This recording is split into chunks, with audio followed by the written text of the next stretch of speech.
আসসালামু আলাইকুম। সাথী লাইজু টিভি চ্যানেলে আপনাদের সবাইকে স্বাগতম। আশা করছি সকলেই ভালো আছেন। আজ আপনাদের জন্য নিয়ে এসেছি খুবই মজাদার তালের ভাজার পুলি পিঠা। আশা করছি সকলের খুবই ভালো লাগবে। ভালো লাগলে অবশ্যই ভিডিওটি লাইক দিবেন, চ্যানেলটি সাবস্ক্রাইব করে আমাদের সাথেই থাকবেন। তাহলে চলুন রেসিপিটি শুরু করি। এখানে নিয়েছি 1 কাপ পাকা তালের রস, দিয়ে দিব হাফ চা চামচ লবণ, দিয়ে দিব 2 কাপ ময়দা। আপনারা চাইলে আটা দিয়ে এই পিঠাটা করতে পারেন। এবার একটা আমরা হাত দিয়ে মেখে রুটির মতো ডো তৈরি করে নিব। পরোটা রুটি করতে আমরা যেভাবে ডো তৈরি করি, অনেক নরমও না অনেক শক্তও না, ঠিক সেই রকম একটা ডো তৈরি করে নিতে হবে।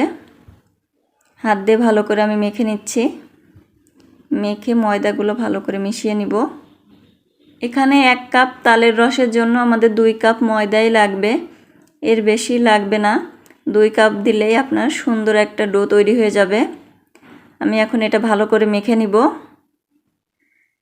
তালের এই ভাজা পুলিটা খুবই অসাধারণ, খেতে খুবই মজাদার। আপনারা যদি বাসায় কখনো না ট্রাই করে থাকেন তাহলে একবার হলেও ট্রাই করে দেখবেন। আশা করছি আপনাদের খুবই ভালো লাগবে। খামিরটা আমি মাখিয়ে নিয়েছি, আরও কিছুক্ষণ ভালো করে মেখে নিব। ডোটা আমি ভালো করে মেখে নিয়েছি। এবার এটা এক সাইডে আমি রেখে দিব। এবার পিঠার জন্য নারকেলের পুর তৈরি করে নিব। চুলায় একটি প্যান দিয়েছি, দিয়ে দিব নারকেল কুড়া। একটা নারকেল কুড়িয়ে নিয়েছি। এবার এখানে দিয়ে দিব চিনি। এখানে আমি হাফ কাপ চিনি ব্যবহার করেছি। আপনারা আপনাদের টেস্ট অনুযায়ী চিনিটা কম বেশি করে নেবেন। যে যেমন মিষ্টি খান ঠিক তেমনই দিয়ে নেবেন। এবার আমি ভালো করে নেড়ে চেড়ে মিশিয়ে নিব চিনিটা নারকেলের সঙ্গে। কিছুক্ষণ ভেজে নিব। দেখুন অনেকটা পানি বের হয়েছে চিনিটা গলে। আরও কিছুক্ষণ ভেজে নিব। এবার দিয়ে দিব 2 টেবিল চামচ চালের গুঁড়া। চালের গুঁড়াটা দিলে নারকেলের পুরটা আঠালো হয়, খেতেও অনেকটা ভালো লাগে। আপনারা যদি না চান স্কিপও করতে পারেন। আমি আরও কিছুক্ষণ ভেজে নিব। চালের গুঁড়াগুলো ভালো করে নেড়ে চেড়ে মিশিয়ে নিব। এবার দিয়ে দিব 2টো এলাচ ফেটিয়ে নিয়েছি, এলাচের বীজগুলো দিয়ে দিচ্ছি। দিয়ে আবারও কিছুক্ষণ ভেজে নিব।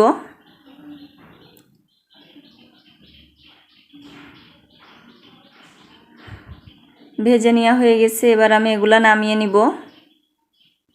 নারকেলের পুরটা নামিয়ে নিয়েছি। এবার এক সাইডে রেখে দিব। রুটি করা ফিরের উপর কিছুটা ময়দা ছড়িয়ে দিয়েছি। এবার আমি পিঠের ডোটা ভালো করে মেখে নিব। আবারও মেখে এবার ছোট ছোট লেচি করে নিব। সবগুলো আমি একই সাইজের লেচি কেটে নিব।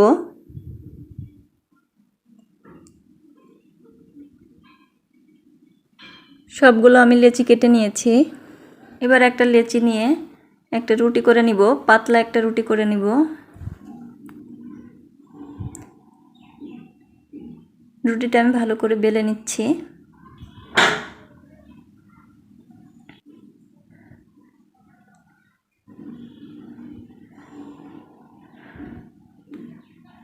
রুটিটা আমি করে নিয়েছি। আমি নারকেলের পুরটা দিয়ে দিব। নারকেলের পুরটা দিয়ে মুখ আটকিয়ে দিব আমি।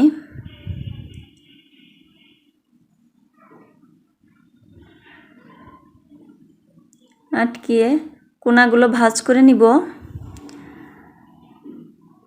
আপনারা আপনাদের মন মতো ডিজাইন করে নেবেন। এখানে আমি কোনাগুলো ভাঁজ করে দিয়ে দিচ্ছি। এইভাবে দিলে পরে পিঠাগুলো ফেটে যাবে না আর খুব সুন্দর ভাজা হবে, ভিতরে পুরগুলোও বের হবে না। এজন্য আমি সবগুলো এইভাবে উল্টিয়ে দিচ্ছি। আমি বানিয়ে নিলাম। আরেকটাও আপনাদের বানিয়ে দেখিয়ে দিচ্ছি। আমি আরেকটা লেচি নিয়ে নিচ্ছি। লেচিটা গোল করে নিব। গোল করে চেপে কিছুটা ময়দা ছড়িয়ে দিব। ময়দা ছড়িয়ে এবার আমি বেলুন দিয়ে বলে নিব। গোল করে রুটিটা করে নিব।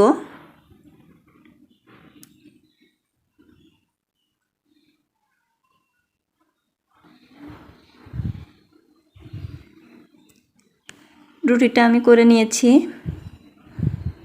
এবার আমি নারকেলের পুরটা দিয়ে দিব। নারকেলের পুরটা দিয়ে এবার আমি এটা ভাজ করে নিব। ভাজ করে নিচ্ছি, 2 মুখ একসঙ্গে লাগিয়ে দিব।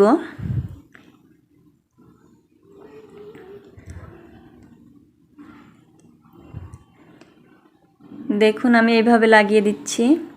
আপনারা আপনাদের মন মতো ডিজাইন করে নেবেন। এইভাবে করলে পরে নারকেলের পুরটা বের হয় না, আমি এই জন্য এইভাবে করে নিচ্ছি। আপনারা চাইলে আপনারা বিভিন্ন রকম ডিজাইন করে নিতে পারেন। আমি এইভাবে সবগুলা বানিয়ে নিব। দেখুন আমি সবগুলা বানিয়ে নিয়েছি।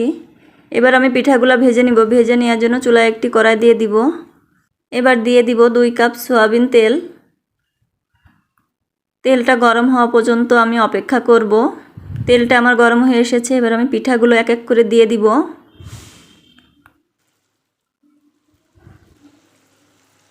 সবগুলো আমি দিয়ে দিয়েছি। এবার কিছুক্ষণ উল্টে পাল্টে ভেজে নিব। ভালো করে বাদামি করে ভেজে নিতে হবে।